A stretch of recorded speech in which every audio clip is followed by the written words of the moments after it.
Bienvenidos al canal de Olivas Machacadas, soy Gonzalo Aliaga y en esta oportunidad vamos a tratar el tema de ¿debe un cristiano diezmar durante la pandemia? El tema del diezmo es un tema candente dentro del mundo cristiano y a mi parecer muchas veces no bien explicado. Y cuando las cosas no están bien explicadas, hay problemas. Usted debe de saber de que hay muchos vídeos en YouTube especialmente que hablan acerca del diezmo y no precisamente a favor.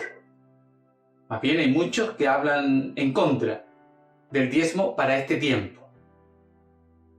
Siguiendo esa pauta, entonces, deberíamos decir: si el diezmo no es para este tiempo, entonces, durante la pandemia, menos debería diezmarse.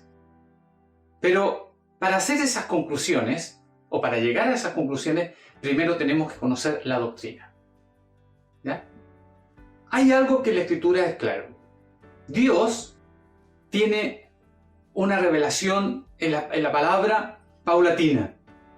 Primero comenzó a trabajar con hombres en forma particular, luego comenzó a tratar con un pueblo, el pueblo de Israel. En este tiempo está tratando con la iglesia. Cuando trató con el tiempo de Israel, Dios dio la ley. La Torá le llaman, o está especialmente la Torá, la ley de Moisés, se le llama específicamente a todas las instrucciones que Dios le dio a Moisés respecto a cómo el pueblo debería acercarse a él. El plan de Dios siempre fue, y quiero que esto lo tenga en su mente, formar un pueblo o un reino de sacerdotes. Ese fue lo primero.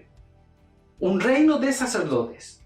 Incluso actualmente en esta otra dispensación sigue estando el mismo predicamento. Dios quiere formar un reino de sacerdotes. Esto es muy importante porque iguala a todos los miembros de ese pueblo. Todos son sacerdotes. Pero claro, Israel, mientras era formado como pueblo, cometió errores. Dios primero eligió los primogénitos para hacerlo de él, para que esos primogénitos realmente fueran los que se acercaran a él. En nombre de todo el pueblo. No fue posible. Y tuvo que reemplazarlo por los levitas, se le llama. Entonces el pueblo del Señor quedó constituido durante la ley, por favor, entienda bien esto, durante la ley, por los que se podían acercar a Dios en nombre del pueblo, que eran los sacerdotes, y los ayudantes de aquellos sacerdotes, que eran los levitas, todos pertenecientes a una de las tribus de Israel, que era la tribu de Leví. Por lo tanto, estaban los sacerdotes y estaban los levitas. Dice así respecto a los diezmos, a la 10ª parte del rendimiento de la cosecha. ¿Ya? Esto también recuérdelo, por favor. Dice así, Números 18, versos 19 y 20. Instrucción para los sacerdotes del ministerio o del sacerdocio arónico, como se le llama. Todas las ofrendas elevadas de las cosas santas que los hijos de Israel ofrecieren a Jehová, las he dado para ti y para tus hijos, y para tus hijas contigo, por estatuto perpetuo, pacto de sal perpetuo, es delante de Jehová para ti y para tu descendencia contigo. 20. Y Jehová dijo a Aarón: de la tierra de ellos no tendrás heredad, ni entre ellos tendrás parte. Yo soy tu parte y tu heredad en medio de los hijos de Israel. Por lo tanto, recuerde esto, Aarón, si usted lee todo el versículo 18, tenía varias porciones, las primicias, los primeros frutos, ahora las ofrendas elevadas, hay varias porciones de alguna parte de los sacrificios, ¿no? Le correspondían a Aarón, a los sacerdotes, ¿ya? Así ellos podían gozarse de la provisión de Dios porque era la parte de Dios. Ellos no tuvieron tierra, pero tenían la parte de Dios, o sea, la parte de las ofrendas y la parte de los sacrificios y las ofrendas elevadas y todo eso. Ahora para los levitas, estoy leyendo, número 18-21. Y aquí yo he dado a los hijos de Leví todos los diezmos en Israel, por heredad. ¿Por qué causa? Por su ministerio, por cuanto ellos sirven en el ministerio del tabernáculo de reunión. Entonces a los levitas, a ellos les correspondió el diezmo del pueblo de Israel. Es decir, el pueblo de Israel era una parte agricultura, ¿no es cierto? Sembraban, cosechaban, tenían un rendimiento de esa cosecha, sacaban el diezmo y ese diezmo correspondía a los levitas. Lo mismo sucedía con los animales. Hay un pequeño detalle. Fíjese usted esto. Cuando el israelita en la tierra de Israel, hay muchos rabinos que opinan que los diezmos solamente tienen que darse del fruto cosechada en tierra de Israel, no fuera de ella. ¿Ya? Atención. Ahora bien, cuando un israelita cosechaba y tenía toda la cosecha, primero apartaba una porción que algunos calculan del 2%. Esa porción se la ofrendaba a Dios en una ofrenda elevada, y esa ofrenda que era de Dios, Dios la daba para los sacerdotes. Del resto de la cosecha, el israelita apartaba la 10ª parte. Y esa parte era para los levitas por el ministerio que ellos realizaban en el tabernáculo de reunión. ¿Sí? Ese era el orden que Dios estaba dando a su pueblo. Pero había otro diezmo. Por favor, busque usted en Deuteronomio capítulo 14. En el verso 22 les quiero leer esta porción porque algunos le llaman a esto el segundo diezmo. El primer diezmo sería el primer apartamiento de la 10ª parte que le correspondía a los levitas. Pero este segundo diezmo, que llaman algunos, es diferente. Recuérdese, estamos viendo, ¿no es cierto?, la doctrina del diezmo, y ahora en forma específica la doctrina del diezmo que está relacionada con el sacerdocio arónico. Dice Deuteronomio 14, 22. Ponga atención. Indefectiblemente diezmarás todo el producto del grano que rindiere tu campo cada año. Esto se está refiriendo, ¿no es cierto?, al campo que tenía el israelita en heredad en la tierra que Dios le había dado en tierra de Israel. Y comerás delante de Jehová tu Dios en el lugar que Él escogiere para poner allí su nombre. El diezmo de tu grano, de tu vino y de tu aceite, y las primicias de tus manadas, de tus ganados, para que aprendas a temer a Jehová tu Dios todos los días. Tenía una cláusula.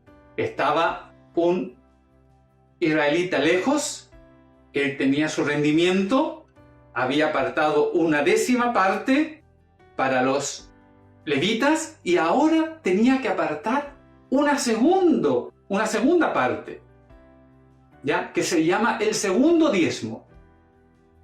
Este segundo diezmo, él podía guardarlo, ¿no es cierto?, o podía transformarlo en dinero. Versículo 24. Si el camino fuere tan largo que no puedas llevarlo por estar lejos de ti el lugar que Jehová tu Dios hubiera escogido para poner en él su nombre, cuando Jehová tu Dios te bendijere, entonces, 25, lo venderás y guardarás el dinero en tu mano y vendrás al lugar que Jehová tu Dios escogiere. ¿Sí? Entonces, por favor, tenía la cosecha el israelita. Primero apartaba la primera ofrenda elevada, alrededor del 2%. Y esa ofrenda era para Dios, pero le correspondía al sacerdote. Luego apartaba el primer diezmo, ¿no es cierto?, de lo que había quedado, el diezmo. Y eso era para el levita. y luego apartaba de lo que quedaba un segundo diezmo, y ese lo guardaba. Fíjese. Y si estaba lejos, podía transformarlo en dinero, y retenía ese dinero. ¿Para qué razón? Fíjese bien. 26. Y darás el dinero por todo lo que deseas. Por vaca, por oveja, por vino, por sidro, o por cualquier cosa que tú deseares. Y comerás allí delante de Jehová tu Dios, y te alegrarás tú y tu familia. Esto es impresionante. Este segundo diezmo, ellos lo llevaban al lugar que Dios había escogido, Jerusalén. Si estaba lejos, lo podía transformar en dinero, el segundo diezmo, y lo llevaba. ¿Para qué? Para comprar en Jerusalén todo lo que él quisiera, para consumirlo con alegría de corazón con su familia.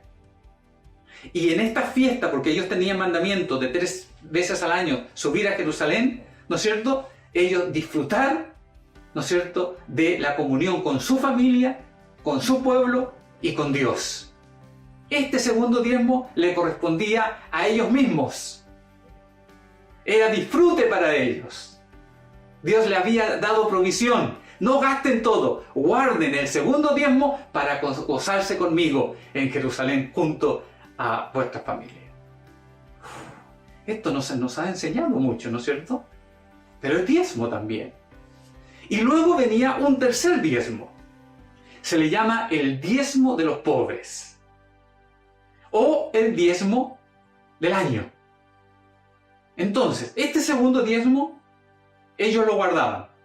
Pero al tercer año, porque el ciclo de vida israelita se estaba contenido en 7 años, la Shemitah, 7 años, ¿no? Así era el ciclo de vida de los judíos. Pues bien, al tercer año ocurría lo siguiente.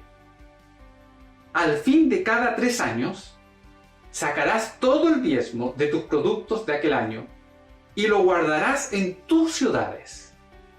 Entonces, el primer año de ese ciclo de 7 años, ellos guardaban su diezmo, el segundo diezmo lo guardaban, ¿no es cierto?, lo podían transformar en dinero e iban en las 3 fiestas que correspondían y comían allí con su familia para la gloria del Señor en todas esas fiestas de una semana.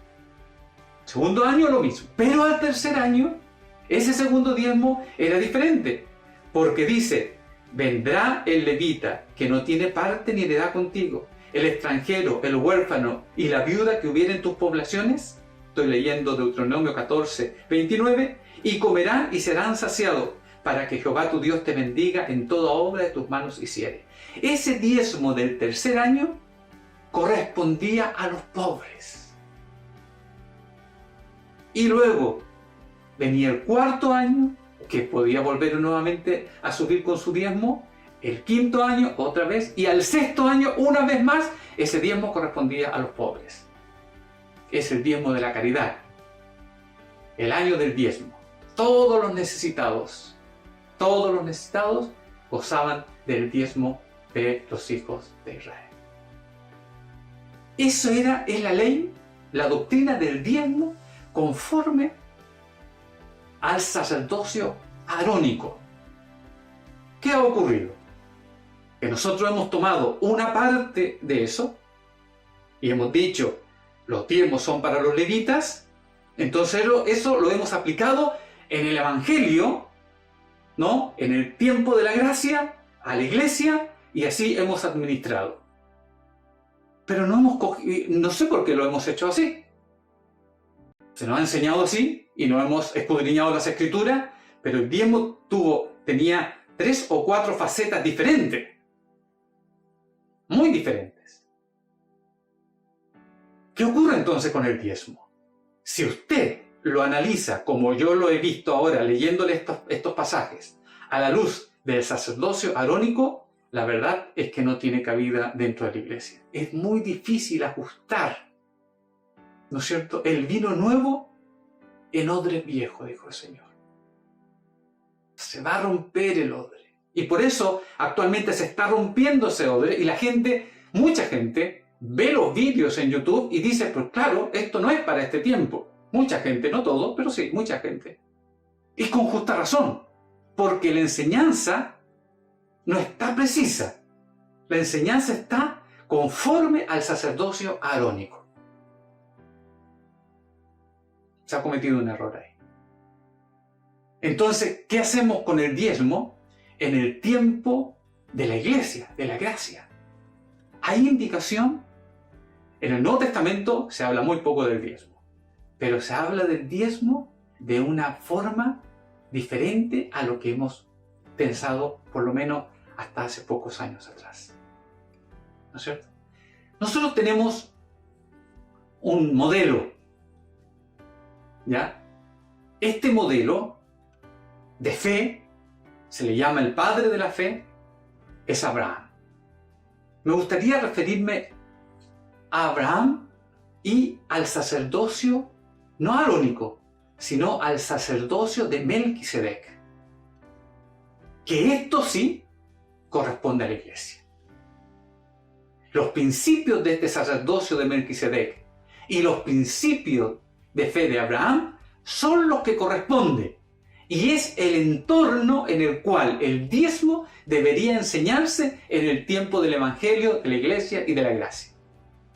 Veámoslo por algunos momentos. Me recuerdan que por favor suscríbanse al canal. Si somos de bendición, suscríbanse, ¿no? Y apóyennos.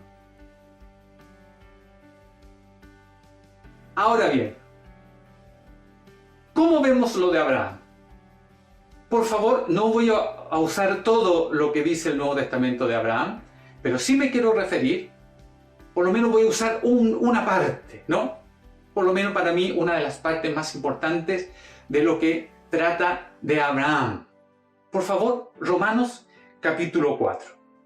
En Romanos capítulo 4 se nos va a hablar de lo que es la fe de Abraham y cómo esta fe hizo que se le contase a él como justicia.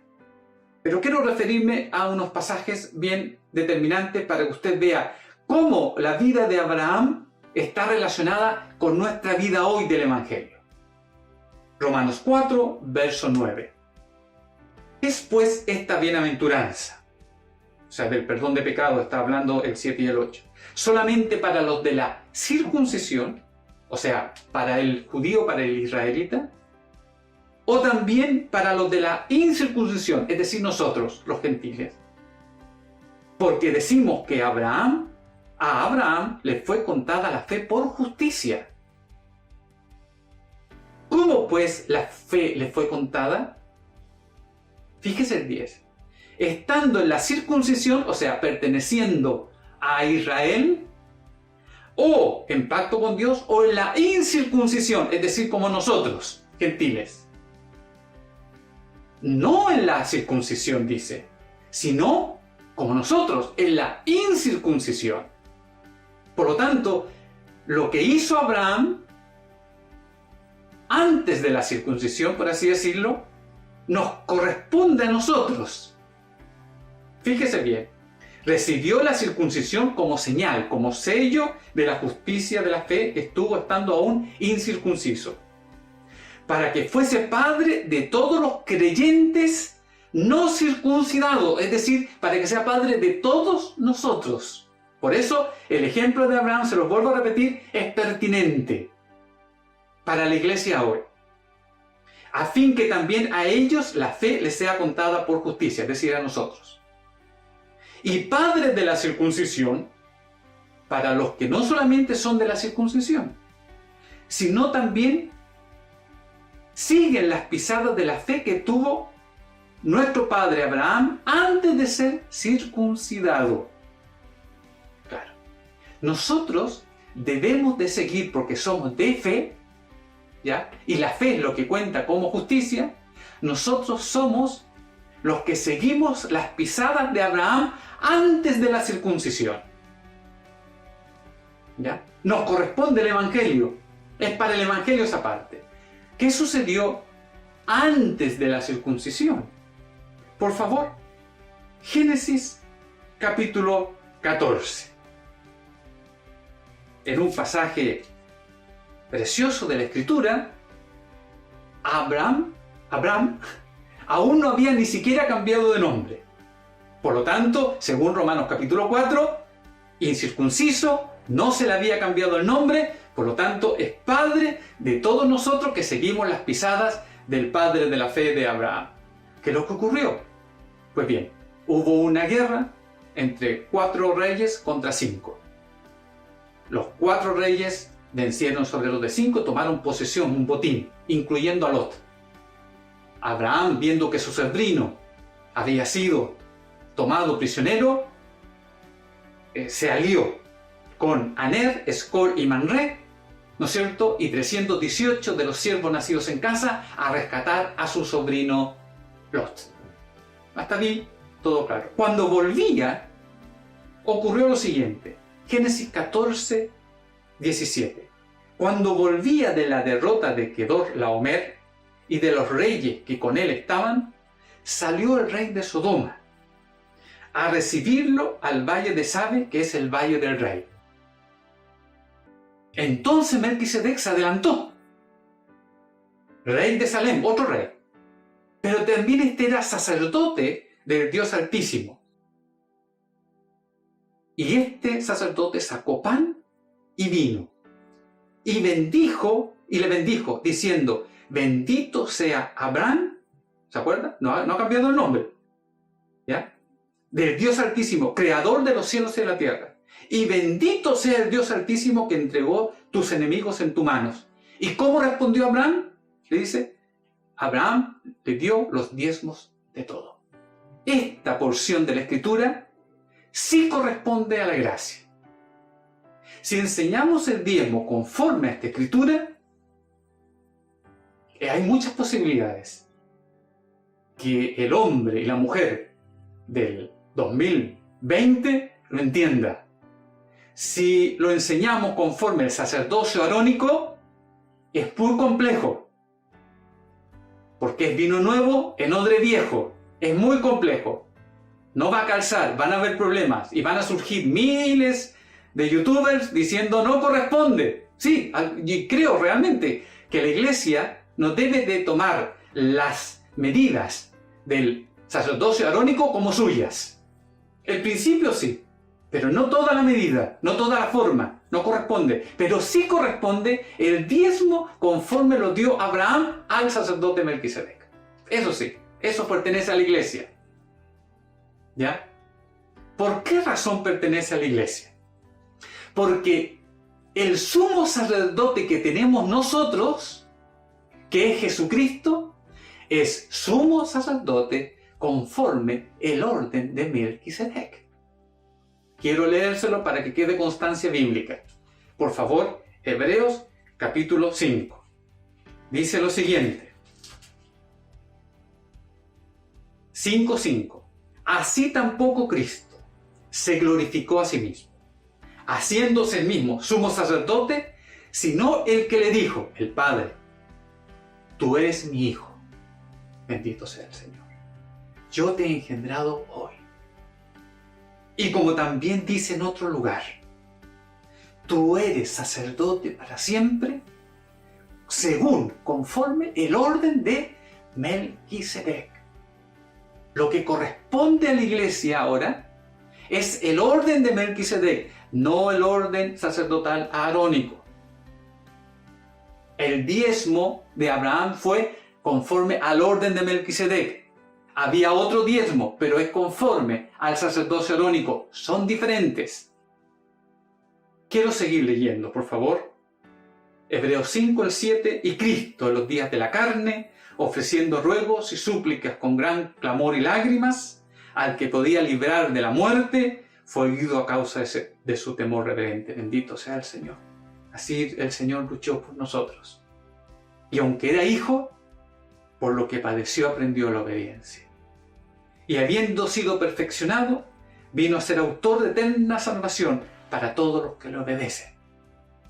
Y fue declarado por Dios. Mire por favor. 5:10. Y fue declarado por Dios sumo sacerdote según el orden de Melquisedec. Por lo tanto, tenemos dos razones. Primera razón, Abraham, según Romanos capítulo 4, estaba incircunciso, pero creyó a Dios, le fue contado por justicia, que corresponde a nuestra realidad, que seguimos los pasos de fe de nuestro padre Abraham. Y dos, este orden de este sacerdote de Melquisedec corresponde al orden del sacerdocio de nuestro Señor Jesús. Por lo tanto, el diezmo dentro de este contexto sí corresponde al Evangelio y corresponde a la gracia. Entonces, la pregunta que corresponde, ¿por qué Abraham dio los diezmos de todo? Antes de darlos, Abraham, ocurrió lo siguiente. Este sacerdote vino y le ofreció pan y vino. 2. Este sacerdote vino y lo bendijo. Y 3. Este sacerdote vino y le reveló algo que Abraham no sabía. Frente a esto, la respuesta de Abraham fue dar los diezmos. Primera cosa, vino Melquisedec, como vino Cristo a nosotros, y le ofrece pan y vino. Si lo tomamos solamente del punto de vista de Abraham, él fue reconfortado, fue consolado. El vino le dio alegría, el pan le dio firmeza, le dio fuerzas, ¿no? Si lo vemos del punto de vista de Abraham, ese fue un momento de comunión entre él y Melquisedec. Comieron y él se fortaleció. Enseñanza tremenda para la iglesia. Si en tu iglesia eres fortalecido en la comunión, eres afirmado, esa iglesia te llena de gozo, el ministerio de la iglesia te llena de gozo, de firmeza para tu corazón, te sostiene la iglesia, responde como Abraham: da tus diezmos. Luego vino el sacerdote Melquisedec y bendijo a Abraham. Y le bendijo: bendito sea Abraham. Y luego el sacerdote dice: y bendito sea el Dios Altísimo también. ¿No? 3 veces en esos pocos versículos aparece la palabra barak, bendecir, en hebreo. Sí, el sacerdocio de Melquisedec es un sacerdocio que bendice. Si estás en una iglesia que te bendice, entonces da tus diezmos. Cuidado, el sacerdocio de Melquisedec bendice. El sacerdocio arónico bendice si tú obedeces y te maldice si tú desobedeces. Pero el sacerdocio arónico solamente bendice. Así, si estás en una iglesia y Dios te está bendiciendo, da tus diezmos. Y lo tercero, Melquisedec reveló una verdad que había ocurrido. Abraham salió a rescatar a su sobrino Lot por cuenta propia. Y se metió en la batalla por cuenta propia. Y logró la victoria por cuenta propia. Hoy, no. Melquisedec le reveló una verdad. Le dice: bendito sea el Dios Altísimo, que entregó tus enemigos en tu mano. ¿Cómo? ¿No fui yo? No, fue Dios quien obró en esta victoria. Y entonces, ¿qué hizo Abraham? Le dio los diezmos de todo. Ahí está. Entonces, si estás en un lugar en donde te muestran que la victoria no es tuya, sino que logras bendición y logras victoria, da los diezmos de todo. Sin temor. Es el sacerdocio de Melquisedec que está obrando en la iglesia. El sacerdocio de Melquisedec en la iglesia obra mediante la comunión, el recibimiento, el consuelo, la fortaleza, mediante la bendición, que es bendecir al pueblo, y mediante la revelación, que es que las personas se den cuenta que no son ellos, sino que es Dios quien está obrando victoria en ellos. Si estás en un ministerio así, responde como tu padre Abraham y sigue sus pisadas. da tus diezmos. Si no estás en un lugar así, procúralo, al menos. Así es en la iglesia. Pero no es por obligación. No. El sacerdocio arónico sí tenía obligación. En la iglesia el diezmo se da no por obligación, no por necesidad, como dice 2 Corintios 9, sino que el diezmo se da cuando existen estas tres funciones sacerdotales en medio de la iglesia. Y se da de corazón, se da porque se da viendo la comunión, viendo la bendición y viendo la revelación. Y ahí se da. Porque está actuando el sacerdocio de Melquisedec. Espero haberles clarificado. Sé que no es fácil, es dificultoso. Entonces, a la pregunta que hacíamos, ¿debe en este tiempo un cristiano dar sus diezmos si estamos en pandemia? Siempre el cristiano se mueve en libertad, siempre. Y si usted ve que su iglesia le da comunión, le da bendición y le revela que usted está siendo cuidado por el Señor, dé su diezmo. Dé su diezmo. Pero claro, si la iglesia y los ministerios no le cuidan, no le bendicen, no están pendientes de usted, no le enseñan, no le revelan la persona de Cristo, que la victoria es del Señor, a su criterio lo dejo. Pero recuerde, en este tiempo sí hay libertad en Cristo. Y esa libertad debe de prevalecer en la iglesia, en todas las cosas. Ahora bien, si usted en este tiempo de pandemia Dios le ha cuidado, y se le revela que no ha sido usted que ha estado en cuarentena, sino que ha sido Dios que ha enviado su cobertura, como Abraham de los tiempos. Pero quiero volver a repetírselo, siempre en libertad, nunca por obligación, porque todo acto en el Evangelio de la Gracia es por fe, es por amor, es por esperanza. Todo lo que no corresponde a la fe, al amor, a la esperanza, entonces puede ser de pecado.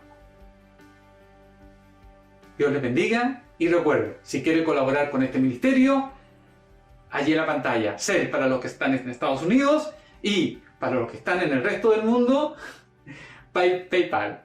¿No es cierto? Ahí tiene las indicaciones y suscríbete al canal y bendiciones del Señor. Dios te bendiga. Un abrazo fuerte en Cristo nuestro Señor.